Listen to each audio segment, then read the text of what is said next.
Hey everybody, it's me, Dolores, the pastor's daughter, and I am back for another part of the Divorcing Your Parent book. We are into the actual introduction. The last video is really my introduction to the book, and I read the author's foreword. But let me check the sound really quick and make sure we're doing good on that. I had to restart my computer, so because y'all know that's what my husband was gonna say. Did you restart your computer? Because my microphone was acting up a couple of videos back. So let me just check and make sure I'm good.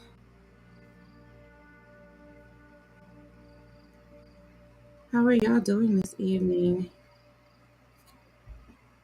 Let's see. Hi.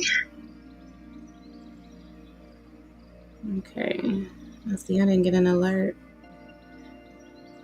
Someone said that like if you go live like more than twice a day, in a day, then YouTube won't send out the alerts after like the second time. Twice a day, in a day, then YouTube won't send out the alerts after like the second time. Twice a day. And it looks like that's true. So I guess so. Which is fine because you guys will just come across this when it's time, you know. But when you come in, if you don't mind liking and sharing the video, with someone who is dealing with the same thing, who is possibly thinking about having to make this decision. I think it's important also that we realize that this doesn't just apply to a parent. This could be a friend relationship. It could be an employment relationship. It could be anything. If you guys hear the ambient sound in the background, you are not going crazy. I have ambient music playing in the background. It's a new feature that Restream, which is the application that I'm using to stream my live broadcasts. They just offered this new feature, so I was like, well, hey, let's give it a try. Plus, it's late, so if you're listening to me late, then maybe you can go to sleep to this. I don't know. Whatever floats your boat. But anyway, so I'm getting into the book, like I said. So the last video I read the foreword, went through a little bit of the table of contents, and then just kind of gave you guys some of my thoughts about the whole process and where I stand with it. With my decision to divorce my father. But like I was saying before, I want to do the due diligence, and work through the process, work through the steps, and do that, with you guys, in front of you guys, and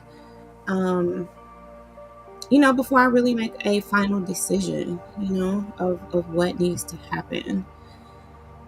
And really quick, let me just go ahead and show you this copyright disclaimer. Just a second.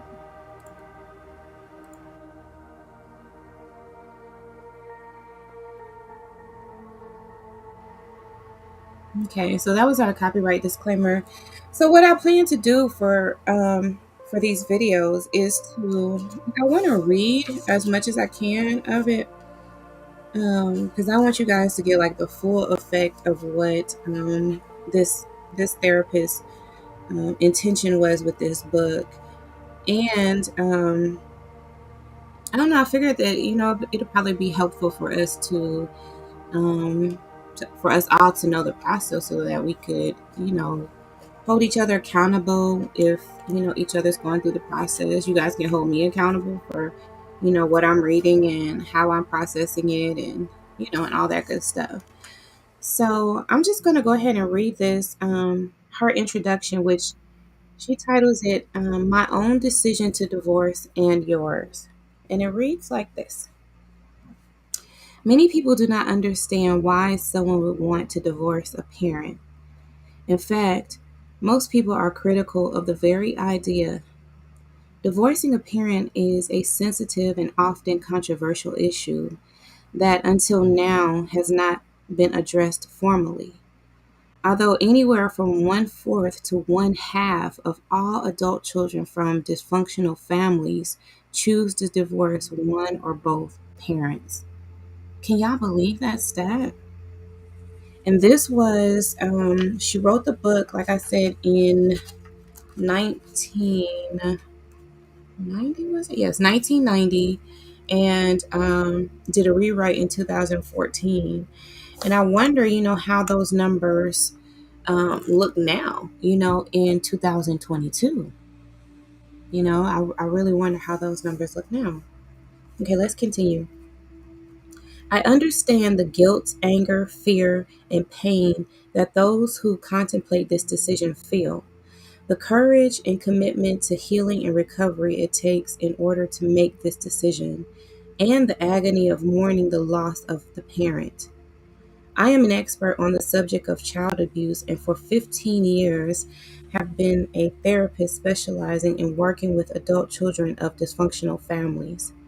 I also understand personally the plight of the adult child who must make this monumental decision because a few years ago I had to divorce my own mother. Now, this is the author speaking about her experience and what she's observed in her practice as a marriage and family therapist. Let's continue.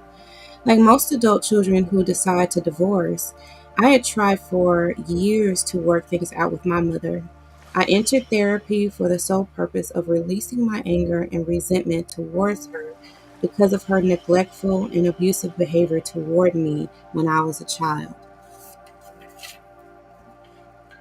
Not all divorced parents are abusive monsters. In fact, they are often well meaning people who do not intend to be as critical, controlling, or neglectful as they are. I believe that at times my mother had good intentions towards me. I know she worked hard to learn how to communicate with me. She even came into therapy with me a few times. She also admitted to being a selfish person, and for years she tried to be less so. She apologized for having neglected me during my childhood, and she seemed to have a real understanding of how that neglect had affected me during both my childhood and adulthood. Now, see, this is what I was saying to you guys before, that I don't really believe that a lot of parents have malicious intentions towards their children. Um, so I really believe that throughout this process, it could be totally healing for a lot of people um, that even just me being transparent throughout this process, will show people that, that this is a very serious issue for adult children of, dysfunctional families. And, that with this understanding and this insight, people can really be empowered to change and heal. But anyway, let me continue. I didn't divorce my mother for what she did to me as a child. However, through therapy, I have been able to work through most of my anger toward her and her abusiveness. The reason I divorced her was that I finally came to the realization that I was risking both my emotional and physical health by being around her. You guys have heard me say this. You've heard me say this. Even though I was an adult with a successful career, loving friends, and a good relationship, inside I was still a little girl trying to please my mother, hoping that I could somehow please her enough for her to love and accept me. In the few years before our divorce, our relationship had seemed to be improving. Several years earlier, my mother had undergone cancer surgery, and that difficult time had brought us closer together. She seemed to have mellowed because of the surgery, and she acted more caring toward me. But as time passed, she reverted back to her old ways, becoming increasingly demanding and critical of me. No matter how much time I spent with her, and no matter what I did for her, it was never enough. Wow. You guys, I'm telling you, like, I feel like we are telling like the same story. Let me continue. Because I was getting emotionally healthier, I began to realize that my mother never asked about my career, my relationship, or for that matter, anything else about my life. I also became frustrated because she would not open up to me emotionally and tell me anything about herself, other than sharing mundane things. We spent most of our time together running her errands. We seldom had any good conversations, and we became increasingly uncomfortable with each other. I slowly grew aware that after each time I visited my mother, I felt diminished and negated. It began to take me longer and longer to recuperate from a weekend visit. After being in her presence for only a few hours, I would be extremely tired and depressed and would feel dizzy for days.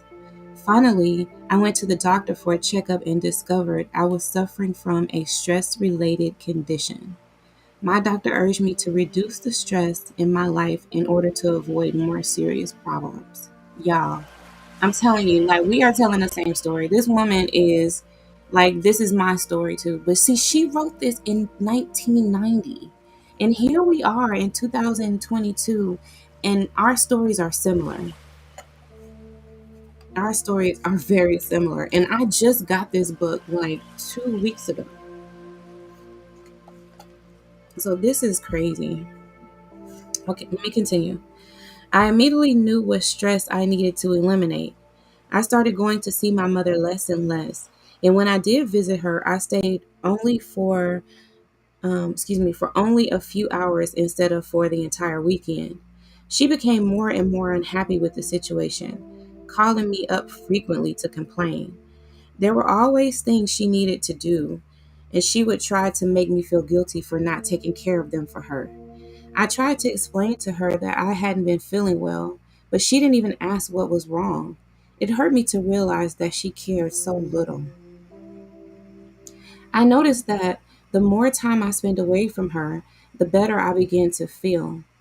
I went to see her only out of guilt, for when I did visit her, I always suffered emotionally and physically.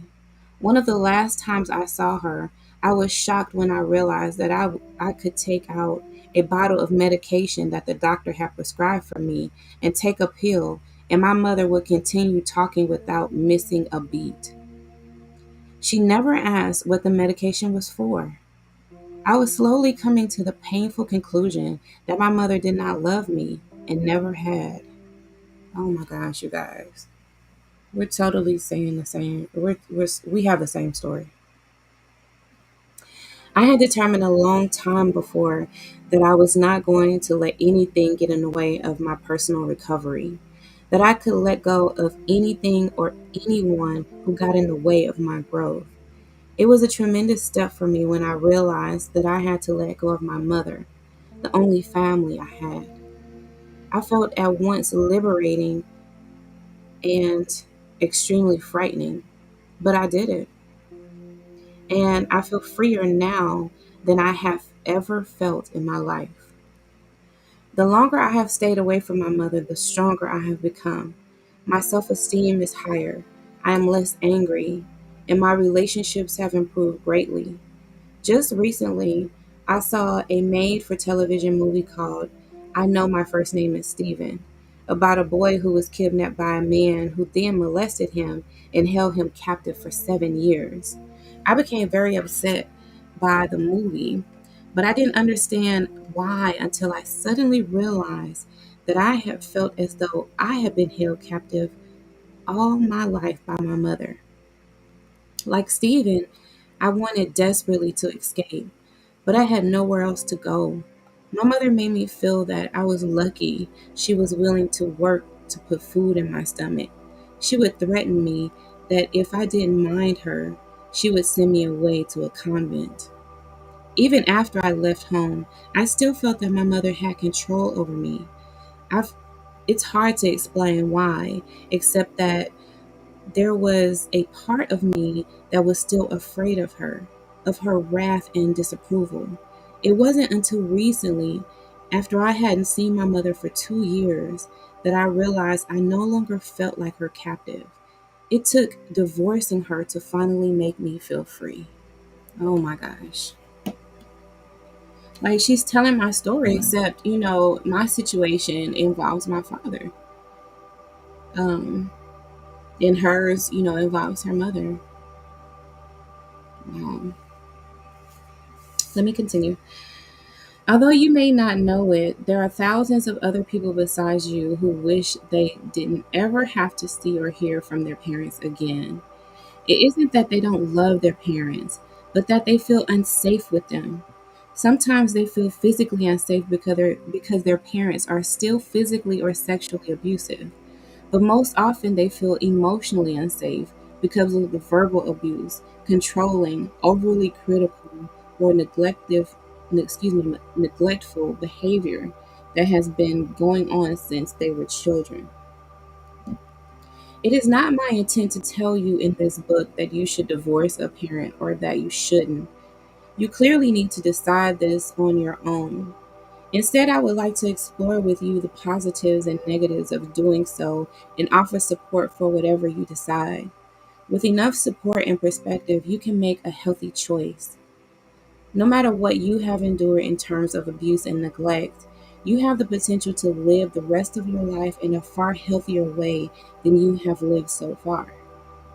You aren't condemned to putting up with a parent who is abusive, neglectful, or controlling. While you didn't have a choice as a child, you couldn't leave your parents' household no matter how abusive they were to you. You do not, you do have a choice now.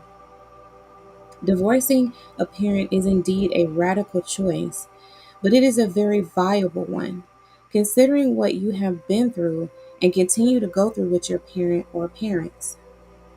Yeah, I just feel like this is exactly like what I've been saying and feeling and just knowing for so long. And it just, to me, it was like so divine that I discovered this book, um, during, and it's been during this book launch. It's been during this book launch that I've, really discovered this book and realized that um, there was a way forward.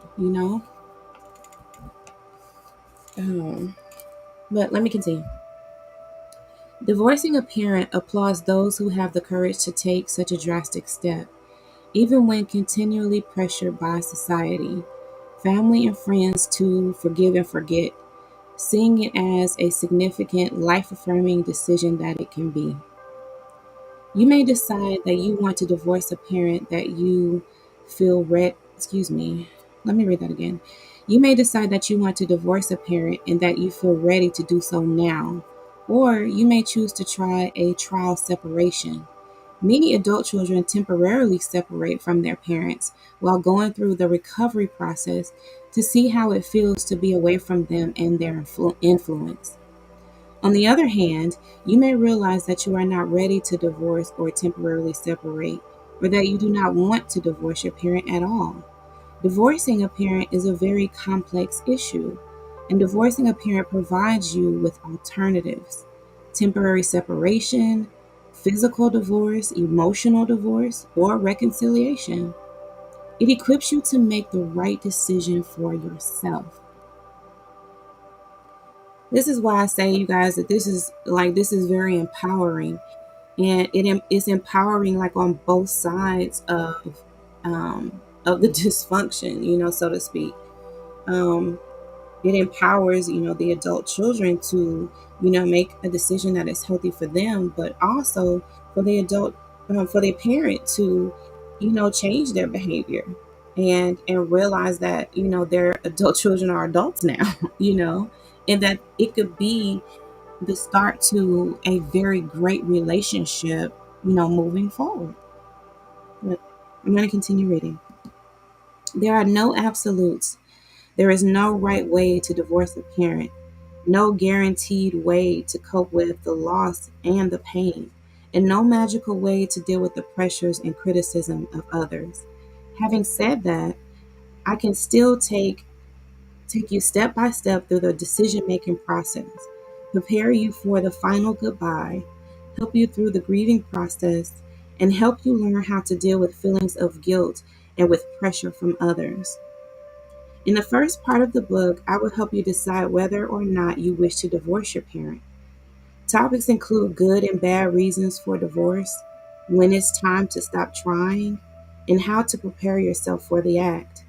In the second part of the book, I will talk about how to implement the divorce, what to expect in terms of your own and others' reactions, what to tell your children, and how to decide whether they should be allowed to continue a relationship with your parent, how to deal with the holidays, how to cope with a illness or death of your divorced parent, how to divorce a parent after his death, or what to do if you should change your mind and want to reconcile.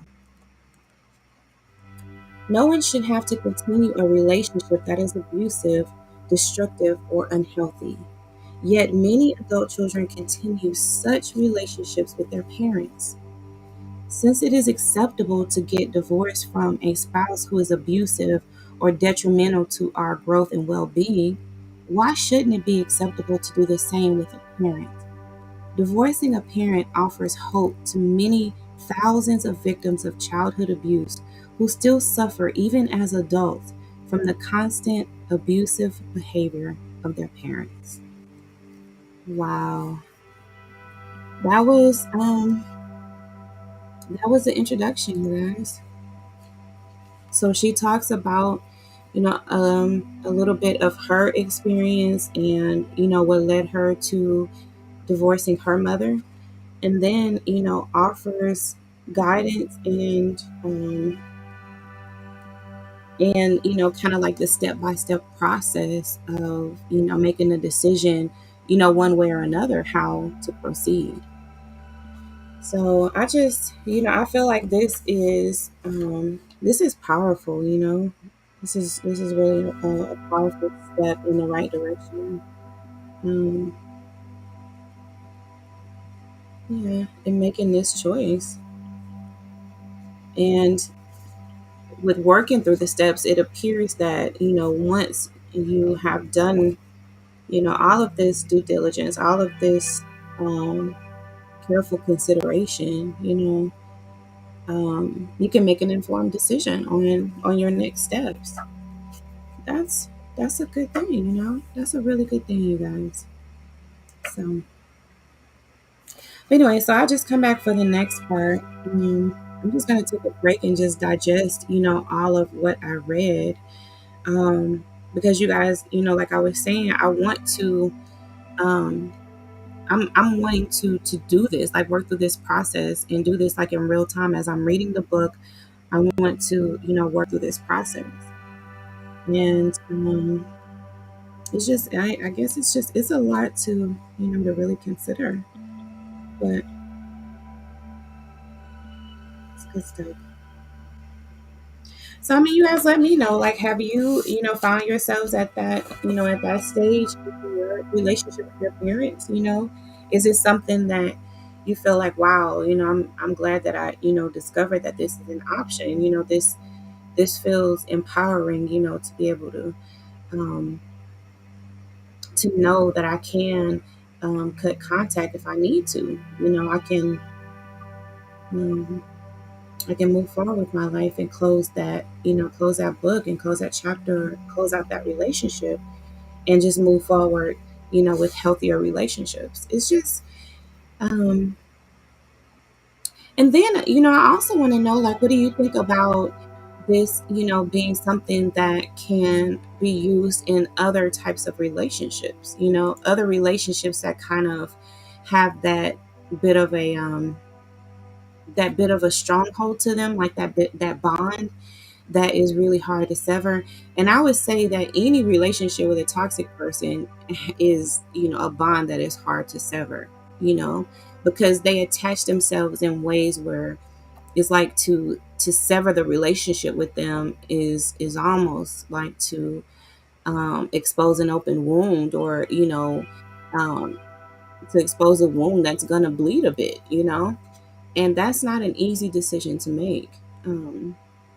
So I can see how, this. these principles so far can be applied to different types of relationships um, that present this same way. But anyway, so y'all, and then y'all let me know how y'all like the little ambient music in the background. It's just, I don't know, just a little added feature, I guess, that is pretty cool. They have different types of music too, so it doesn't have to be that. It could be, I think they have like some jazz and other little things like that. So I don't know, we might just play with it, see what happens. But anyway, you guys, so I'm gonna get off of here and then just come back maybe a little later on and start with part one. And part one is to divorce or not to divorce. And it's about, let me see, part one looks like it's about 20 pages or so. And we're just gonna, I'm just gonna read through it pretty much. And I think I saw an exercise or two as I was thumbing through. Yeah, this is the one that asks you to list your parents' bad qualities and their good qualities. And yeah, it asks some other questions that are just kind of thought provoking questions that make you, think, have I, am I being fair in this situation? Am I unfairly blaming my parents for things? It seems like it does a very thorough job of um, taking you through the analysis process before you make the final decision. So this is good stuff, y'all. This is good stuff. Let me know what y'all think. Anyway, like and share and subscribe. I love y'all. Bye bye for now.